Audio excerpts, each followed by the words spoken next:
Nang sa pagsikat ng araw sa baybayin ng Mactan, bago pa man lumapat ang unang yabag ng isang dayuhang sundalo sa buhangin, tahimik ang dagat.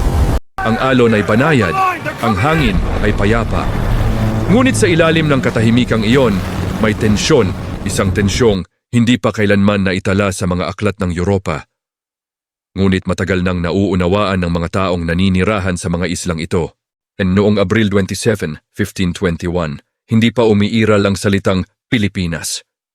Wala pang watawat, wala pang kolonyal na pangalan at wala pang iisang kaharian na magtatanggol sa buong kapuluan. Ngunit sa araw na iyon, may isang bagay na malinaw na umiiral, ang pagtanggi. Ang pagtangging lumuhod, ang pagtangging sumunod, ang pagtangging ipagkait ang sariling lupa. Ang Mactan Resistance Skirmish ay madalas tawaging labanan sa Mactan. Ngunit sa katotohanan, ito ay hindi isang tradisyonal na digmaan. Isa itong sagupaan ng dalawang mundo. Ang isang naniniwalang ang dagat ay daan ng pananakop at ang isa'y naniniwalang ang dagat ay hangganan ng dangal. Sa isang panig, si Ferdinand Magellan, isang veteranong mandaragat ng Europa, may dalang bandila ng Espanya, krus ng Kristyanismo at paniniwalang ang mundo ay maaaring mapasailalim sa hari at sa Diyos sa pamamagitan ng bakal at apoy. Sa kabilang panig, si Lapu-Lapu, isang dato ng Mactan, walang barkong pandigma, walang kanyon at walang ambisyong sakupin ng iba, ngunit may lupang pinaninindigan at kalayaang hindi kayang bilhin o takutin. Upang maunawaan kung bakit naganap ang sagupaan, kailangang balikan ang pagdating ng mga Kastila sa Cebu. Noong Marso 1521, dumating ang ekspedisyon ni Magellan sa kapuluan matapos ang mahabang paglalayag. Pagod ang mga tauhan, kulang sa supply, at desperadong magtagumpay. Sa Cebu, nakipag-alyansa si Magellan kay Raja Humabon, isang lokal na pinuno na nakitang kapakipakinabang ang pakikipagkaibigan sa mga dayuhan. Nagkaroon ng kasunduan, may binyagan, may palitan ng regalo. Ngunit kasabay ng alyansa ay ang isang mapanganib na ideya. Ang ideyang ang kapangyarihan ng Europa ay dapat kilalanin ng lahat. Hindi lahat ay pumayag. Sa karatig isla ng Mactan, may isang pinunong hindi sumunod sa utos ni Humabon at lalong hindi kinilala ang autoridad ng isang dayuhang hari na hindi pa niya nakikita, hindi niya kilala at wala namang karapatang maghari sa kanyang lupa. Ang pangalan niya ay Lapu-Lapu. Para kay Magellan, ang pagtanggi ni Lapu-Lapu ay hindi lamang isang personal na insulto. Ito ay isang banta sa kanyang misyon. Kung may isang dato na susuway, maaaring sumunod ang iba. Kung may isang isla na tatanggi, maaaring bumagsak ang imahe ng kapangyarihan ng Espanya. Kaya't nagpasya si Magellan na gawing halimbawa ang Mactan. Hindi niya dinala ang buong puwersa, hindi niya inisip na kailangan. Sa kanyang pananaw, ang mga katutubo ay walang laban sa bakal, baluti at disiplina ng Europa. Isa itong maling akala at sa umagang iyon, ang maling akalang iyon ang magdadala sa kanya sa kamatayan. Kaya bago sumikat ang araw, tumawid ang mga bangka ni Magellan patungong Mactan. Hindi sila makalapit ng husto dahil sa mababaw na tubig. Kinailangan nilang maglakad daan-daang metro. Habang suot ang mabibigat na baluti, dala ang mahahabang espada at binabagtas ang bahaging hindi nila kabisado. Sa pampang, naghihintay ang mga mandirigma ni Lapu-Lapu. Hindi sila nakabaluti, hindi sila may kanyon, ngunit kabisado nila ang lupa, alam nila ang galaw ng alon. At higit sa lahat, handa silang mamatay para sa kanilang isla. Nang magsimula ang sagupaan, agad na nakita ang kaibahan ng dalawang panig. Ang mga palaso at sibat ng Mactan ay mabilis, maramihan, at walang tigil. Ang bawat hakbang ng mga Kastila ay pabigat ng pabigat.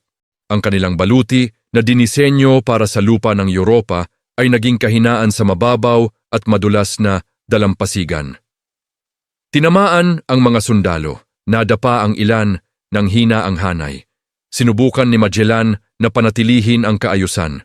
Sinunog ang ilang kubo bilang pananakot. Ngunit imbes na umatras, lalo pang lumakas ang loob ng mga taga-Mactan. At sa gitna ng kaguluhan, nang subukan ni Magellan na umatras at protektahan ang kanyang mga tauhan, siya ay tinamaan. Hindi isang beses, hindi dalawang beses, kundi paulit-ulit. Sibat, palaso, kutsilyong bato. Bumagsak si Magellan sa mababaw na tubig. Ang lalaking umikot sa mundo ay namatay sa isang isla na hindi niya kailanman naunawaan. Sa kanyang pagkamatay, tumigil ang laban. Hindi hinabol ng Mactan ang mga umatras. Hindi nila kailangan. Ang mensahe ay malinaw na. Ang lupaing ito ay hindi basta-basta sinasakop. Ang Mactan Resistance Skirmish ay hindi nagbunsod ng agarang kalayaan. Hindi nito pinigilan ang kolonisasyon na darating makalipas ang mga dekada.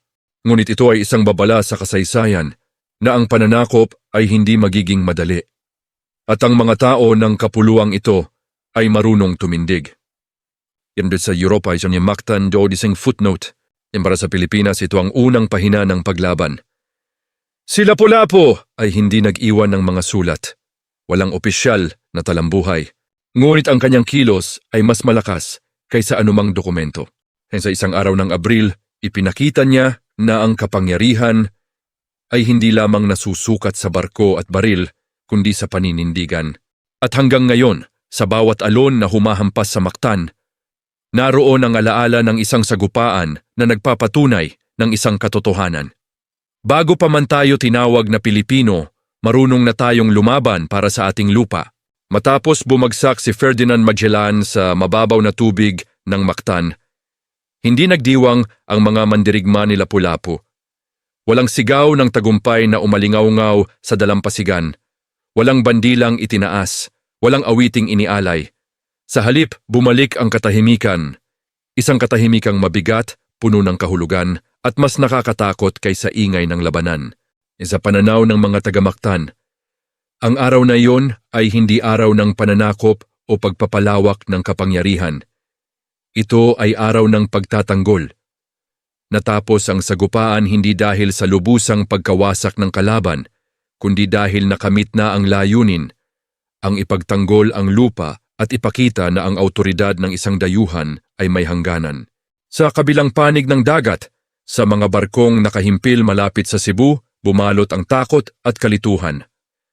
Ang pagkamatay ni Magellan ay hindi lamang pagkawala ng isang leader. Ito ay pagkawala ng direksyon, tiwala, at ilusyon ng kawalang kapantay na lakas. Ang lalaking kanilang sinundan sa karagatan ng mundo ay natalo ng mga mandirigmang walang bakal, walang kanyon, at walang konsepto ng imperyo. Ang mga tauhan ni Magellan ay hindi bumalik upang maghiganti. Hindi sila nagtangka ng ikalawang paglusob. Sa halip, sila ay umurong, pisikal, at psikolohikal. Sa kauna-unahang pagkakataon sa kanilang paglalayag, ang Europa ay umatras hindi dahil sa bagyo o gutom, kundi dahil tinanggihan sila ng lupaing nais nilang sakupin. Ngunit ang kasaysayan ay may kakaibang paraan ng pagbaluktot ng kahulugan. Sa mga ulat na isinulat matapos ang ekspedisyon, ang Mactan ay inilalarawan bilang isang trahedya. Hindi para sa mga taga-isla, kundi para sa Europa. Ang pagkamatay ni Magellan ay ginawang sentro ng salaysay, habang ang paninindigan ni Lapu-Lapu ay naging anino lamang.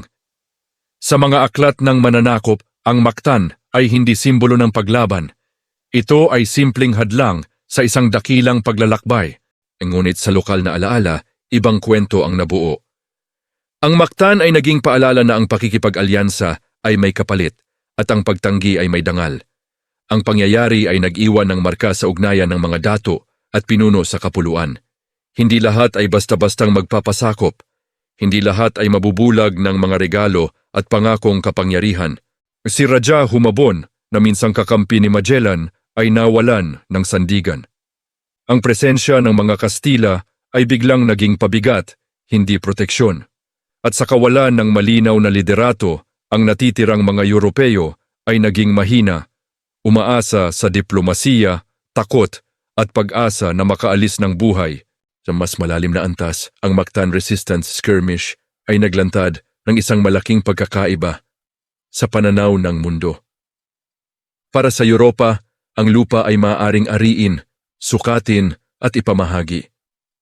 Para sa mga taga-Mactan, Ang lupa ay pinagmulan ng buhay, hindi tropeyo. Para sa Europa, ang kapangyarihan ay galing sa hari at simbahan. Para kay Lapu-Lapu, ang kapangyarihan ay galing sa pagtanggap ng kanyang mga tao. Ito ang banggaan ng dalawang pilosopiya, hindi lamang ng sandata. At bagamat darating pa ang mas malalaking hukbo, mas mabibigat na kanyon at mas sistematikong pananakop makalipas ang 40 taon, ang alaala ng Mactan ay hindi tuluyang nawala. Ito ay naging binhi ng pagtutol. Isang tahimik na paalala na ang pananakop ay maaaring maantala, masaktan at minsan mapahiya. Sa paglipas ng panahon, ang pangalan ni Lapu-Lapu ay nagbago ng anyo. Mula sa isang lokal na dato, siya ay naging simbolo. Hindi dahil sa nais niyang maging bayani, kundi dahil tumanggi siyang maging sakop. Ang kanyang desisyon ay simple, ngunit ang epekto ay umabot ng mga siglo. Kung tutuusin, ang Mactan Resistance Skirmish ay hindi nagwakas sa araw ng Abril 27, 1521. Ito ay umuulit sa bawat anyo ng pagtanggi sa dayuhang kontrol, sa bawat pag-aalsa, sa bawat himagsikan, at sa bawat paninindigan na nagsasabing ang lupaing ito ay may sariling tinig. At sa katahimikan ng Mactan ngayon, kung makikinig ka ng mabuti, maririnig mo hindi ang sigaw ng digmaan, kundi ang bulong ng isang katotohanan. Ang kalayaan ay hindi laging ipinaglalaban upang manalo. Minsan, ipinaglalaban ito upang ipaalala na may hangganan ang kapangyarihan. Dito, nagtatapos ang Mactan Resistance Skirmish hindi bilang isang tapos na kwento, kundi bilang isang simula. Isang simula ng mahabang kasaysayan ng paglaban, pagkakakilanlan at paninindigan ng mga taong sa kalaunan ay tatawaging Pilipino.